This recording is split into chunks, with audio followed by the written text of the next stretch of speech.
Okay, let's pray. Lord, we want to bless your name. We want to thank you, Lord, for this very moment, oh God, that you have brought us here in the house of prayer to worship you, to listen to your word. I pray for your understanding be upon each and everyone as we sit at your feet, Lord, and listen to your word. I pray for your blessing upon your people. Lord, open our understanding, our hearts, to receive your word in our hearts, Lord. Father, thank you. Bless each and everyone, even for those who are joining us online. Lord, I pray for your blessing. Extend your hands upon them, Lord, and meet their needs, Lord God, as well. Father, thank you, Lord. We offer you our hearts. Fill our internets, O Lord, and give us your message, O Lord, to your people. Father, thank you. In Jesus' name, amen and amen. Okay, so praise the Lord. Magandang hapon po sa bawat isa. Of course, welcome po sa ating bagong kaibigan, bagong kapatid. Welcome to the house of the Lord. Amen. We are so happy na nandito po tayo sa bahay ng Panginoon. At alam ko po na kung sino po ang tao na masasabi natin maswerte sa araw ito ay isa ka po doon. Amen. Dahil wala ka sa labas, kundi nandito ka sa bahay ni Lord. Hallelujah. Kaya alam niyo, ang nagmamahal kay Lord, sila ang may desire na pupunta kung saan yung presensya ng Panginoon. Amen? Do you think na yung hindi nagmamahal ay pupunta sila kung saan ang bahay ng Panginoon? Of course, pupunta din sila kung saan ang kanilang minamahal, di ba? Kaya sabi nga yung salita ng Panginoon, kung saan ang puso mo, nandoon ka. Ayan. Kaya dahil ang puso mo ay nasa bahay ng Panginoon, kaya nandito ka. Yung mga iba, ang puso nila nandoon sa Hong Kong Bank, nandoon sa park, nandoon sa kung saan-saan. Kaya nandoon sila. But praise God because nandito tayo sa bahay ng Panginoon. Amen? Okay, so ating papakinggan ang mga salita ng Panginoon sa hapon ito. At gusto ko pong makipag-usap sa bawat isa sa atin sa pamamagitan po ng the power of God, of obeying God's instruction. Hindi ba ninyo alam na may power or may kapangyarihan ang pag-o-obey kung ano ang instruction ng Panginoon? Saan natin malalaman, saan natin makukuha ang instruction ng Panginoon? Of course, sa kanyang salita. The word of the Lord is His instruction. And if we listen and willing to obey God's instruction, kailanman hindi tayo maliligaw. Amen? Di tayo maliligaw dahil siya po ang Diyos na dapat natin sundin ang kanyang mga kautusan. Okay? The power of obeying God's instruction. So I would like us to see in Luke pala, hindi Peter. And Luke chapter 5, verse 1 to 7. Ito po ang isa na tatalakayan natin. Basahin natin. Sabi niya dito, kayo ang magbasa para walang tulugan, walang tulugan kung kumakain tayo. May kumakain bang natutulog? Siguro nung bata ka, nung bata ka kumakain, nagkagano, no? Praise praise the Lord. Pero kung sa pagkain, sa salita ng Panginoon, huwag nating tulugan. Yan. Palagi natin ini-example, bakit walang amoy si Pamela? Yan. Dahil nung naghahasik ng Panginoon ng pabango, siya po ay tulog. Yan. Siya po ay tulog, kaya wala siyang amoy. Sana babango tayo sa Panginoon. Okay? Basahin ninyo. 1, 2, 3. One day, as Jesus was standing by the lake of Gennesaret, the people were crowding around him and listening to the word of God. He saw at the water's edge two boats left there by the fishermen who were washing their nets. He got into one of the boats, the one belonging to Simon, and asked him to put out a little from shore. Then he sat down and taught the people from the boat. When he had finished speaking, he said to Simon, "Put out into deep water and let down the nets for a catch." Simon answered, "Master, we've worked hard all night and haven't caught anything. But because you say so, I will let down the nets." When they had done so, they caught such a large number of fish that their nets began to break. Okay. So they signaled their partners in the other boat to come and help them, and they came and filled both boats so full that they began to sink. Okay. So, yan po ang ending ng basahin natin. Sabi niya doon, may isang araw ay nakatayo si Jesus. Alam naman natin na kung saan si Jesus noon ay maraming mga tao na sumusunod sa Kanya.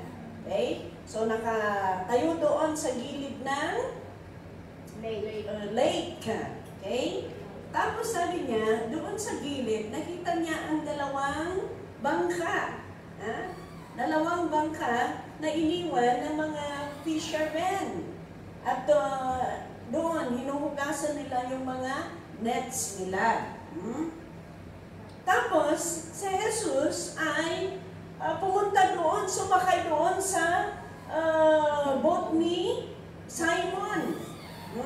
Tapos tinanong niya, sabi niya kay Simon, sabi niya, you put out a little from shore, sabi niya.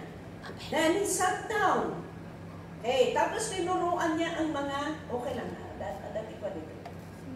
Tinuruan niya ang mga tao, no? From the boat. Imagine nakasakay si Lord sa boat, ano? Tapos, pinalayo ng kaunti.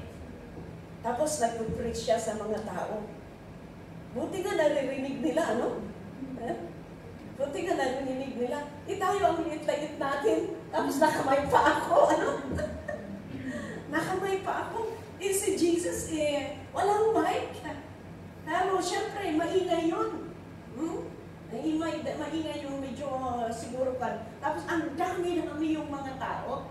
Pero, alam ninyo, may miracle, na nagdadala sa mga tainga ng mga tao ng mensahe ng ating Panginoon. Okay. When he had finished speaking, he said to Simon, sabi niya kay Simon, "Put out into deep water and let down the nets for a catch." Yan. Say, put down mo yung sa deep water and let down your nets para makakuha ng mga fish. Anong next doon? Tingnan ninyo, Simon answered, sabi niya, "Master, we've worked hard all night."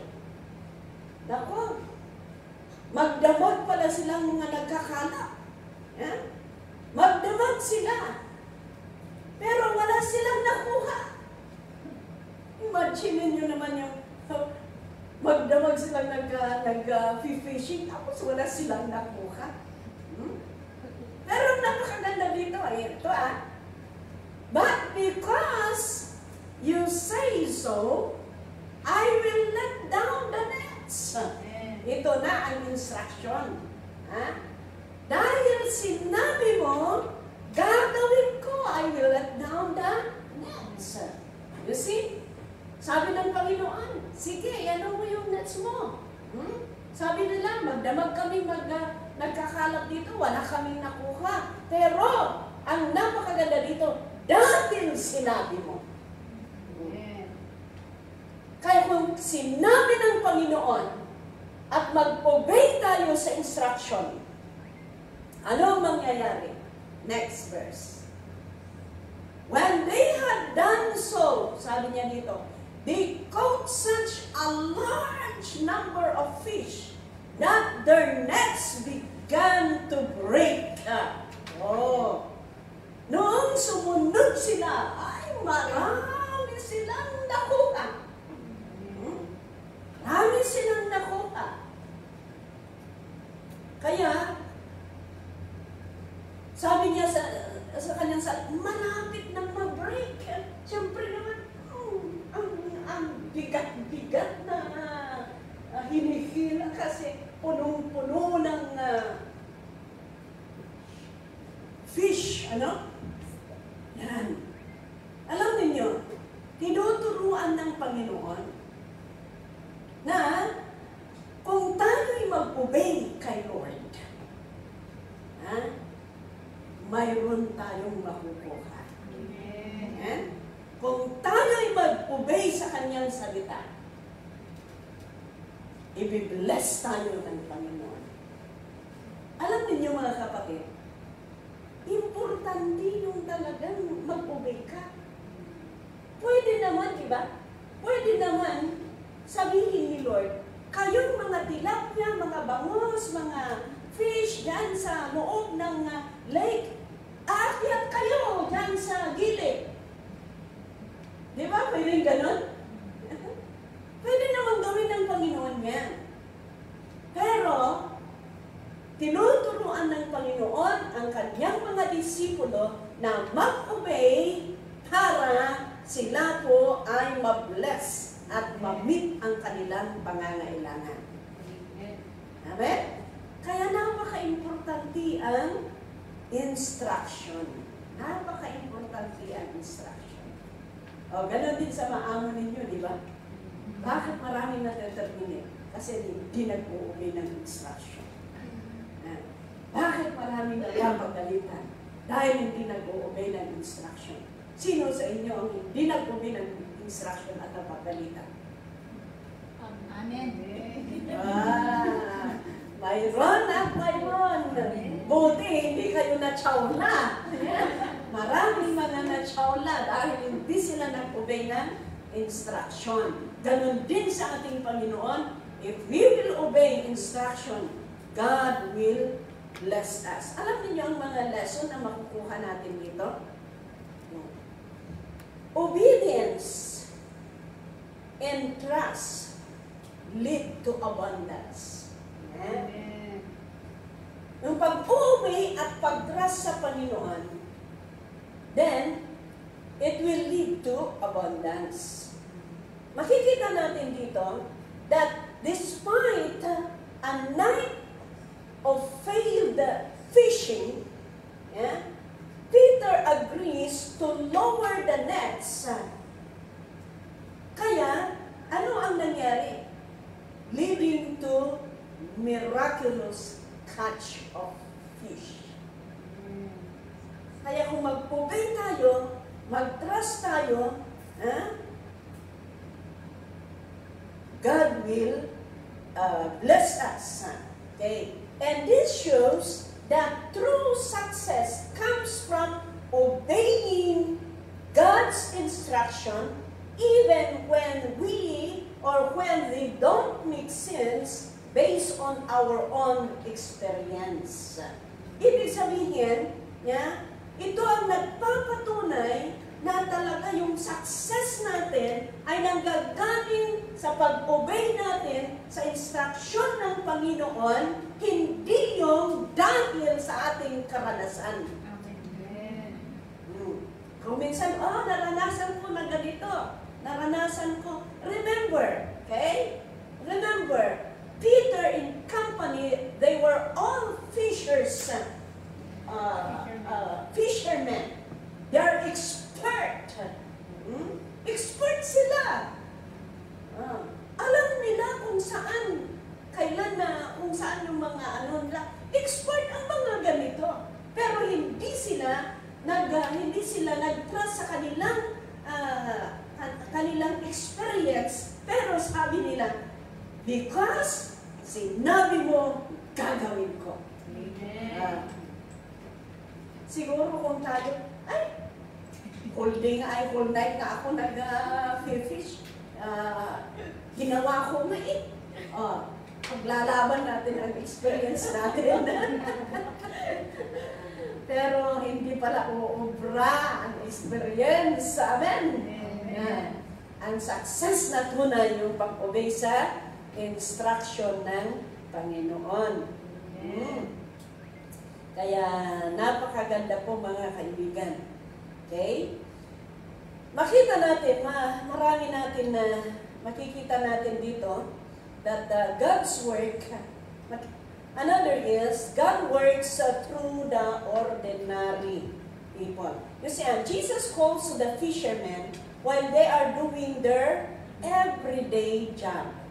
This shows that God often uses ordinary circumstances to bring about extraordinary change and call people a new purpose. Makita natin dito, tingnan ninyo.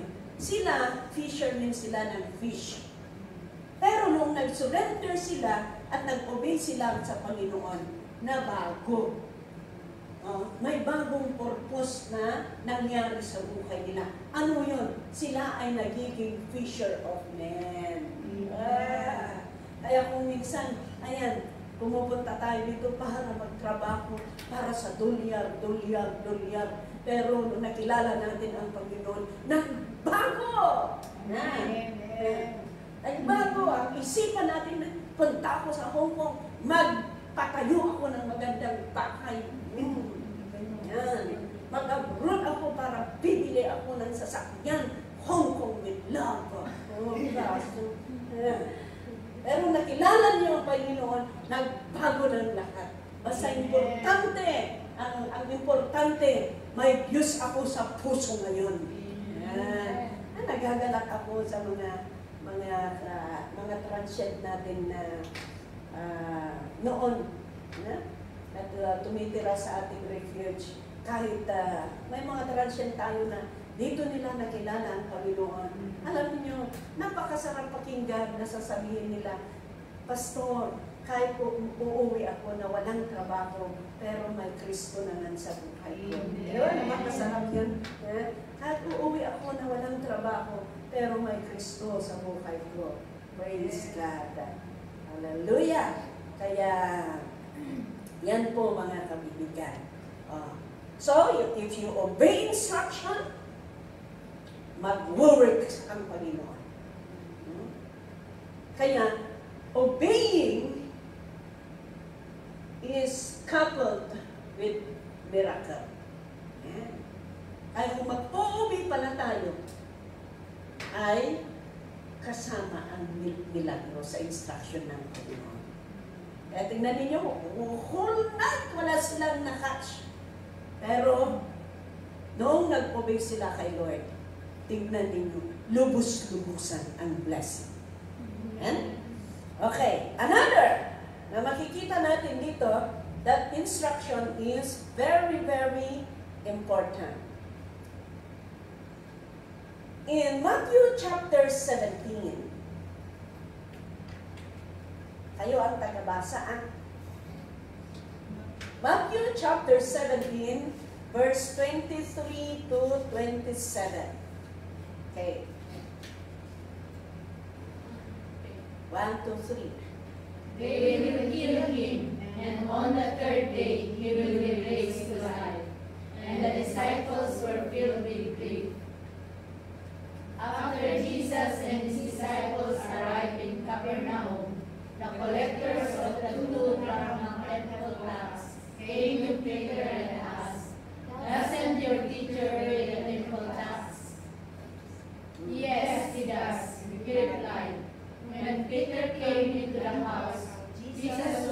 first to speak.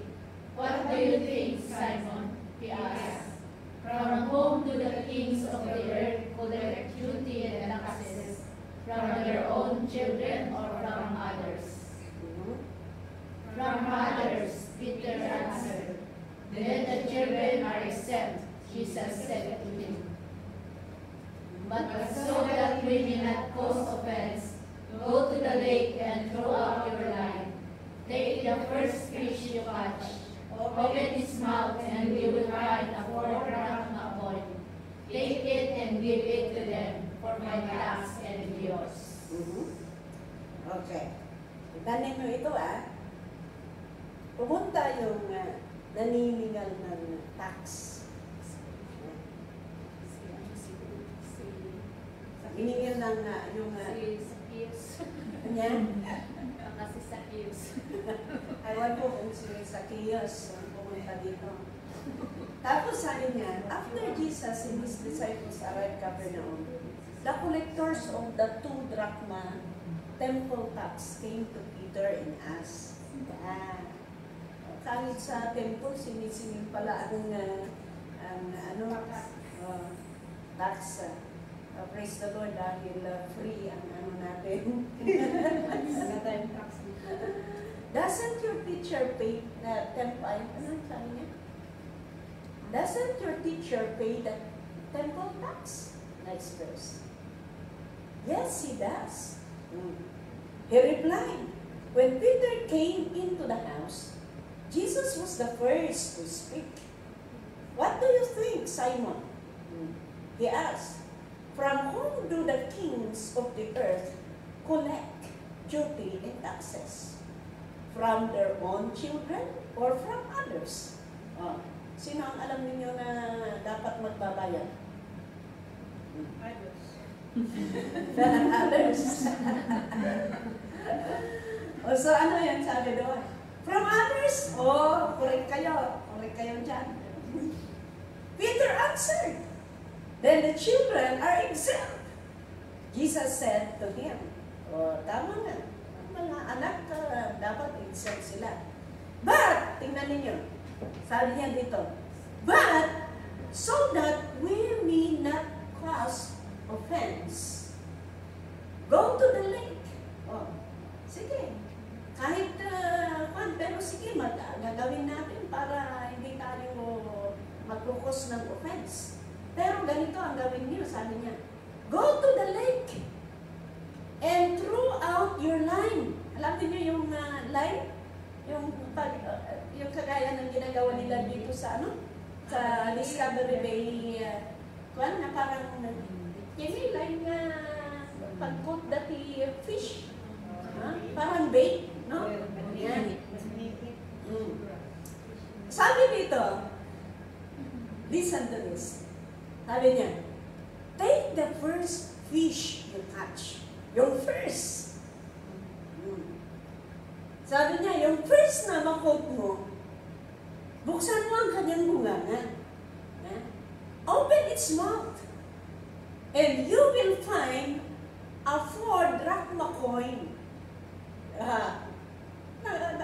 Nakakita naman ba kayo ng fish na nakalagay ng pera sa kanyang bunganga, Take the first you catch, open its mouth, and you will find a 4-drachma coin. Take it and give it to them for my tax and your tax. Tingnan ninyo ito. Kaya makita natin dito na kahit yung tax natin, kahit yung kailangan natin, kahit yung babayaran natin, concern ng Panginoon sa pangangailangan natin. Amen. Amen. Concern si Lord. Ang gagawin natin para makahanap tayo, para magkaroon tayo, ang gagawin natin, mag-obey tayo sa instruction ng Panginoon. Do you think na may nakuha silang drachma, nakuha silang coins, kung ang second na nakot nila, ang pinopen nila? Baka gas, baka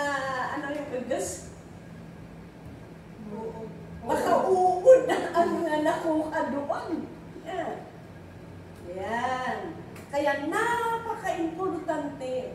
You see, sabi, take it, kukunin ninyo, and give it to them for my tax and yours. Nasabit ka pa. Amen. Kaya magbayad kayo ng tax. Huwag ninyong sabihin na ayaw ko nang nag-tax dahil ang mga buhaya. Kinakain nila ang mga kaban ng bayan. Ayan na ang mga sabi ng mga kailian natin sa Pilipinas, sabi nila, di huwag na tayong magbayad ng tax. Dahil wala din naman eh. Pumupunta naman sa binabasura naman nila. Dali nila. At you see, if God nagbayad ng tax, magbabayad ka din ng tax.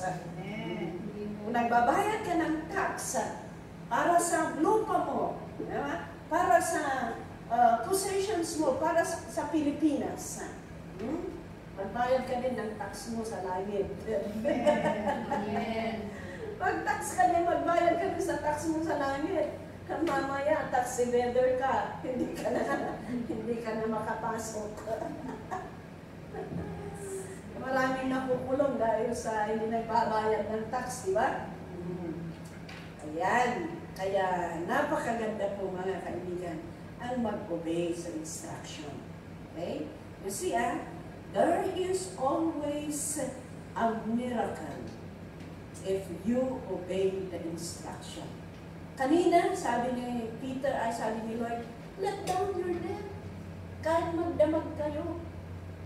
Kaya sabi ni Peter, okay, kahit magdamag kami, but because sinabi mo, I will obey you.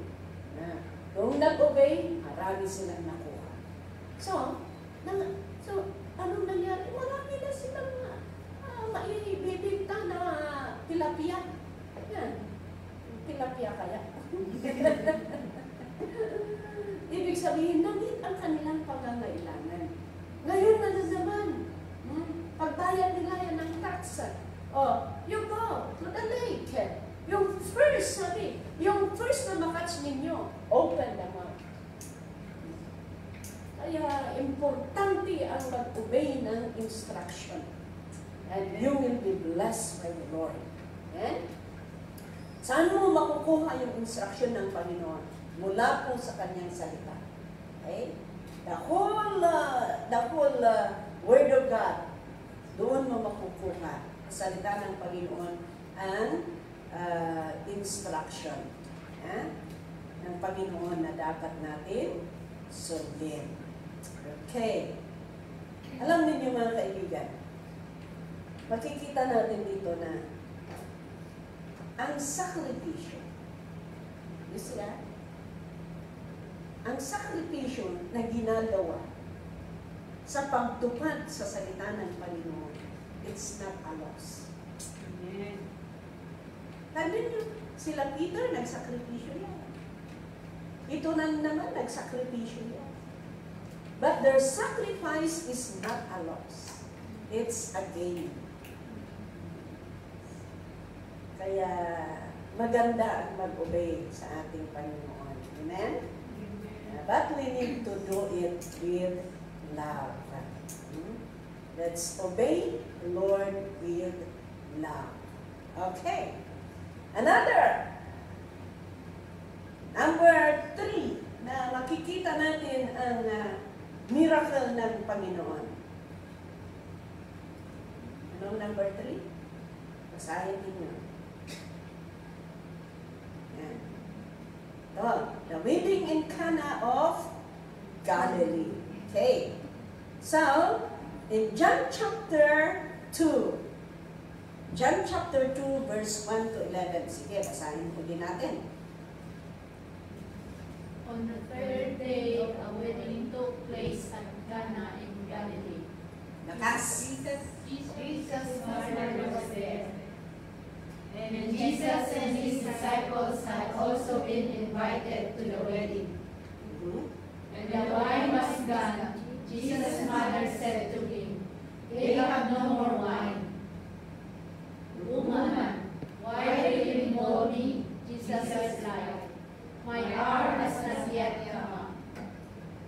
His mother said to the servants, "Do whatever he tells you." Nearby stood 6 stone water jars, the kind used by the Jews for ceremonial washing, each holding from 20 to 30 gallons. Jesus said to the servants, "Fill the jars with water." So they filled them to the brim. Then he told them, "Now draw some out and take it to the master of the banquet." They did so. And the master of the banquet tasted the water that had been turned into wine. He did not realize where it had come from, though the servants who had drawn the water knew. Then he called the bridegroom aside and said, "Everyone brings out the choice wine first, and then the cheaper wine after the guests have had too much to drink. But you have saved the best till now." What Jesus did here in Cana of Galilee was the first of the signs through which he revealed his glory, and his disciples believed in him. Okay. Okay, tingnan ulit natin ito. Kagad na maganda ito eh. Sabi niya, on the third day,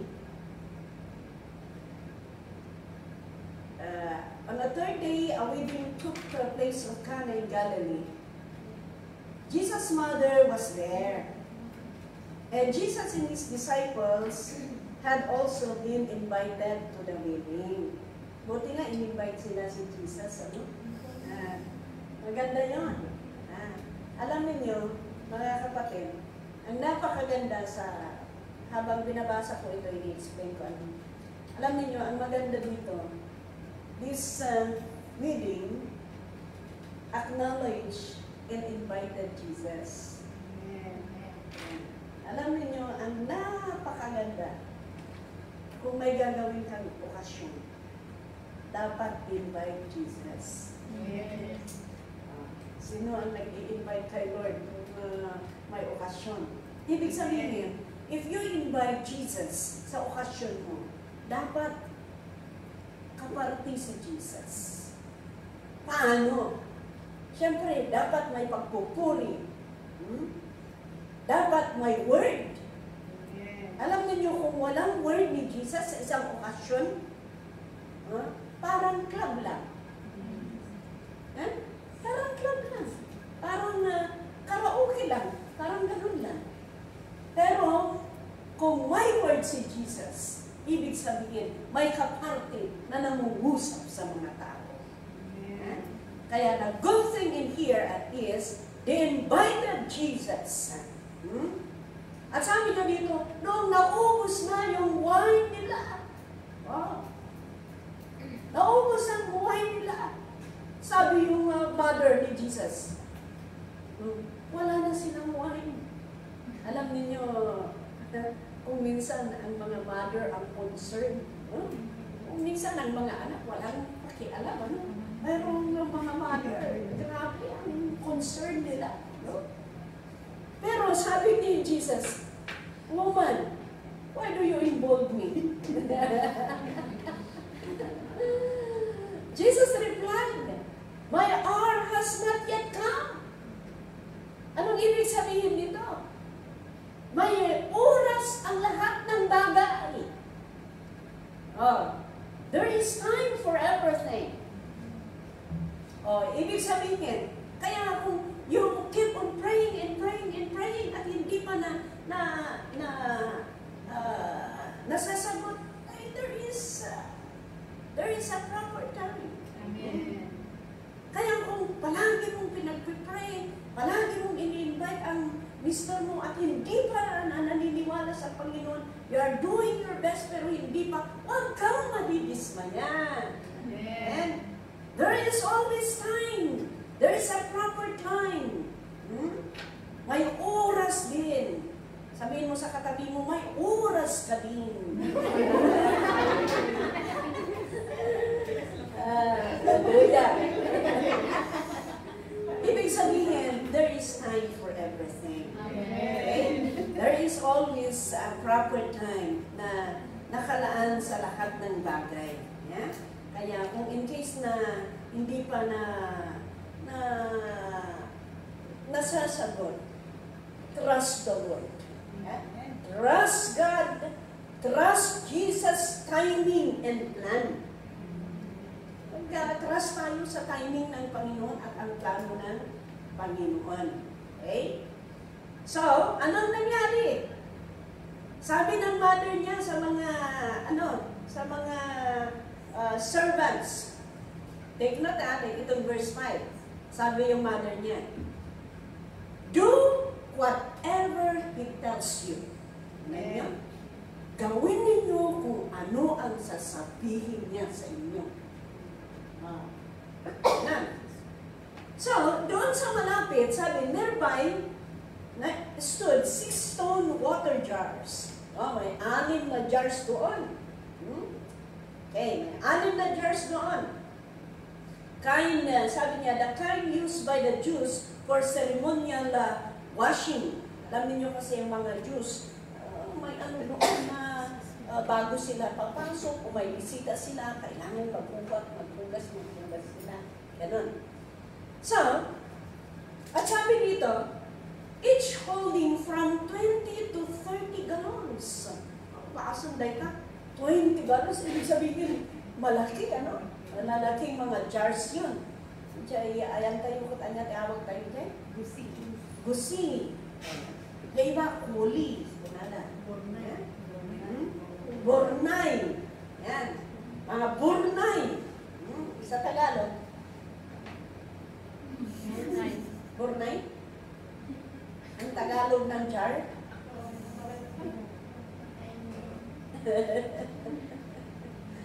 Okay, basta jars. Basta jars na lang. So, Jesus said to the servants, tingnan natin ito Jesus said to the servants, ito na naman ang instruction. Fill the jars with waters. Punuin ninyo ang mga jars sa tubig. So, they filled them to the brim. Yan, pinuno nila ang jars.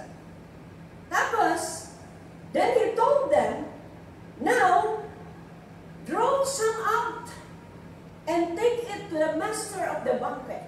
Ayan. Tingnan ninyo ito kapupuno nila. Tapos, magtako kayo. Sabi niya. Imagine that. Tubig yan plain na tubig. Imagine remember, sabi yung mother, sabi niya, kung ano ang sasabihin niya, gagawin ninyo. Ang instruction niya, punuin ninyo. Noong pinuno nila yung jar, magtako kayo. Dadalhin ninyo doon sa master of the banquet. Yan. Kung ikaw kaya ang pinagdalhan mo na, baka hindi yan. Hindi nagiging wine. No? Okay. So, ginawa nila. They did it. So, sabi niya dito, and the master of the banquet tasted the water that had been turned into wine. Wow! Turned into wine. He did not realize where it had come from. Hindi niya alam kung saan nanggaling yun. Though, the servant who had drawn the water knew. Siyempre, yung kumuha ng tubig na dala doon, alam niya. Then he called the bridegroom aside and said, tinawagan na yung bridegroom. Sabi niya, everyone brings out the choice wine first. Siyempre naman, di ba kung may okasyon, mauuna muna yung masarap na wine. Yan. Ganun talaga ang nangyayari. Everyone brings out the choice wine first. And then, the cheaper wine after the guest had too much to drink. Kung nauubos na, Doon pa sa atin, di ba? Kung wala na yung tubig ng tapoy. Yan, yung anong Tagalog? Yung rice man, kung mauubos, di ba lalagyan pa nila ng tubig? Oo, lalagyan pa nila ng tubig. Kaya hindi na masarap yung kwan, hindi na sulit yung tubig ng kwan. Kaya yung nahuhuli ay hindi masarap. Pero baliktad ito. Kaya sabi yung master, karamihan, mauuna yung kwan, tapos huli na ang very cheap na wine. Pero sabi niya, but you have saved the best till now. Alam niyo yung isang message dito?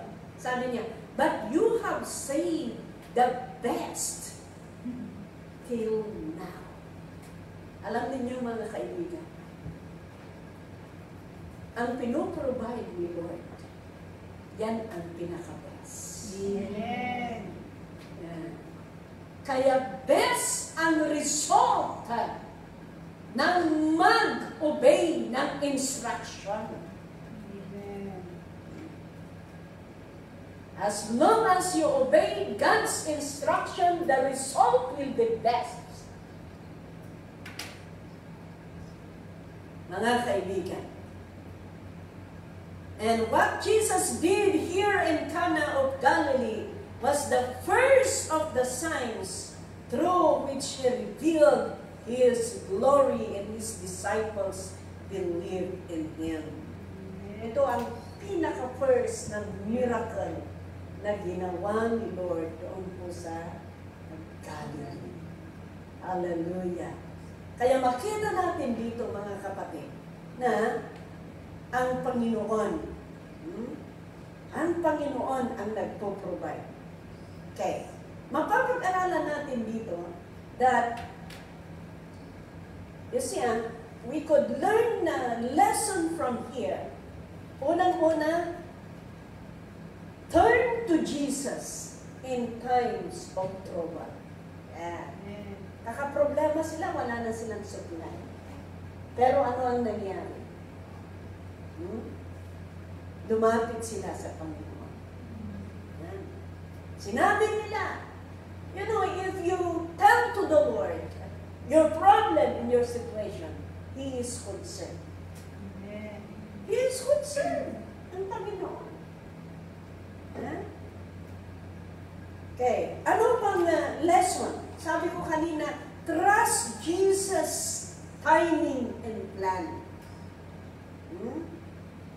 Kaya, I tell you, napakaganda dito, sabi ng Panginoon, my hour has not yet come.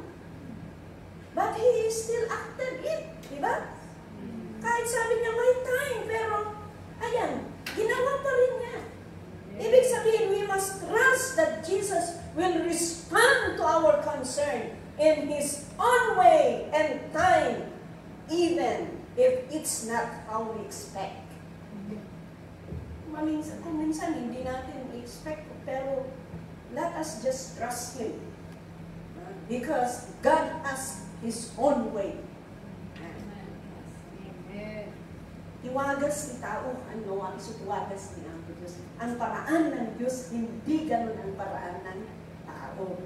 Kung minsan, hindi natin i-expect kung paano kumilos ang Panginoon. But we trust His timing. We could also learn in here that Jesus provides abundantly. Imagine that. 6 na jars. Ang iba, 20 gallons. Ang iba, 30 gallons. God provided. And it was acknowledged that, ayan, the best ang provide ni Lord.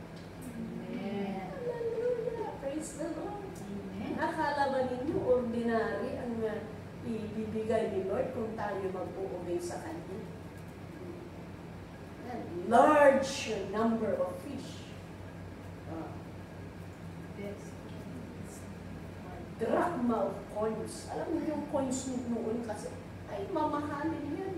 Imagine, sabi niya, pambayad ng tax ko at ang tax ninyo. He is concerned about our needs. Kaya, napakaganda po ang mag-obey sa ating Panginoon. Amen po ba? Amen. God, Jesus, provide abundantly. You know, the miracle wasn't just enough, but it was abundance of the best quality. Demonstrating that God provides far more than what is needed, and it is the very best of the best. Wow, hallelujah. Amen. Amen? Kaya napakaganda po na ang mag-obey sa ating Panginoon. Another thing, di ba sabi niya, in the disciple believes in Jesus. It means miracles are meant to lead to belief. The miracle was the beginning of his signs and was performed so that the people would believe in him. Kaya ganun po ang ginagawa ng ating Panginoon. Kaya napakaganda po na tayo ay maglingkod kay Lord because we are called to do our best for Him. And if we will do our best, alam ninyo mga kaibigan, God will do His best also for us. Because the Word of God says that if you are faithful, God is also faithful. Amen. Kaya napakaganda ang mag-obey sa instruction. That's why let's continue to read and learn from the Word of God. Because itong salita ng Panginoon, ito ang mga instruction ng Panginoon. At kung pinag-aralan natin, kung nalaman natin, gawin natin, of course, hindi natin pwedeng malaman kaagad. Kaya nang kailangan magpapatuloy na mag-aral so that we could learn and learn and learn. And if you learn the Word of God, obey. Learn and obey. Learn and obey. Learn and obey. Para hindi tayo malugi. Amen ko ba? Amen. Saan nga din dyan? Learn in contract. Learn in reject. Learn and mut-mut about it. Yeah. Kung minsan na ganun ang nangyayari. Pagkagustuhan ng Panginoon, if you listen, then obey. Amen? Peter listened to God and obey. The disciple listened and obey. And the result is miracle. Oh, praise God. Kaya ito po ang ating napapag-aralan. Kaya napakaganda po ang mag-obey. I keep on saying, sa pag-uubay natin, sa paglilingkod natin sa Panginoon, kailanman walang malulugi. Amen. Kailanman walang malulugi sa tunay na pag-obey sa instruction ng ating Panginoon. And the last verse, okay, where is the last verse? That's our conclusion. Mayroon ka bang conclusion dyan? Ayan. Sabi niya, if you fully obey the Lord your God and carefully follow all His commands I give you today, the Lord your God will set you high above all the nations on earth. Verse 2. All these blessings will come on you and accompany you if you obey the Lord your God. Tingnan niyo, accompany you. Kasama mo. Yan. Amen. Hallelujah. Next verse. Hindi, yung verse na ano ko dyan, para hindi tayo ka. Yan. Verse 12, sabi niya, the Lord will open heavens, the storehouse of His bounty, to send rain on your land in season, and to bless all the work of your hands. You will lend to many nations, but you will borrow from none. Oh, hallelujah. Praise the Lord. Uray sikat ay mapautang ng di ka utang. Hallelujah. Pero kung magpautang ka, yung kaya mong kalimutan. Para hindi ka magsisi. Okay. Ito. The Lord will make you the head. Oh. Not the tail. You see? If you pay attention to the commands of the Lord your God that I give you this day and carefully follow them, you will always be at the top, never at the bottom. Amen. You see the word of God.